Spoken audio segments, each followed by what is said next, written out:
అందరి నమస్కారం. నేను మీ కొమరాజ్ భరద్వాజ్ శర్మ. ఈరోజు చతుర్థ స్థానాధిపతి తృతీయ స్థానంలో మూడవ స్థానంలో ఉంటే ఏ విషయాలు అనేది మనం తెలుసుకుందాం.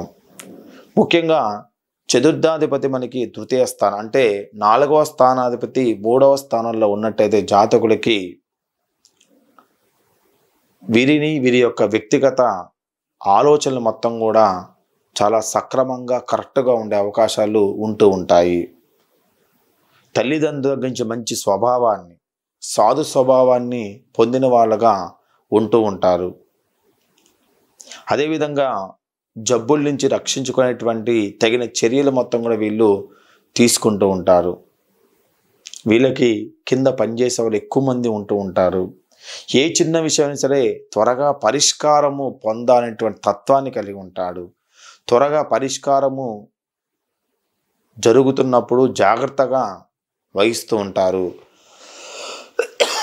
ఈ చతుర్థాధిపతి మనకు తృతీయం నందు ఉన్నప్పుడు జాతకుడు పరాక్రమవంతుడు, సేవకులు కలిగిన వాడుగా ఉంటాడు.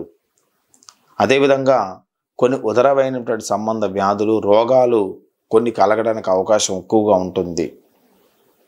ఇక చతుర్థాధిపతి తృతీయ స్థానంలో ఉండే అది ఉచ్చ స్థానం అనేటైతే మంచి రోగాలు లేని వ్యక్తిగా, గుణవంతుడుగా, దాతగా, సశక్తి వలన ధనార్జం మొత్తం చేసేవాడిగా కనిపిస్తూ ఉంటాడు.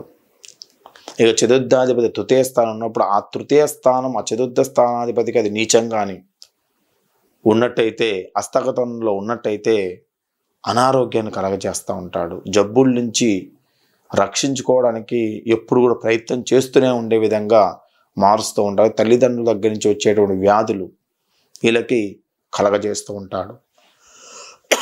ఇది మనకి చతుర్థాధిపతి తృతీయ స్థానంలో ఉండేప్పుడు జరిగే విషయాలు. మరి చతుర్థ స్థానంలో ఏ గ్రహం కూర్చుని ఏం జరుగుతుంది, చతుర్థ స్థానాధిపతి ఎక్కడుంటే ఏం జరుగుతున్న విషయాలు మనం మొత్తం కూడా తెలుసుకుందాం.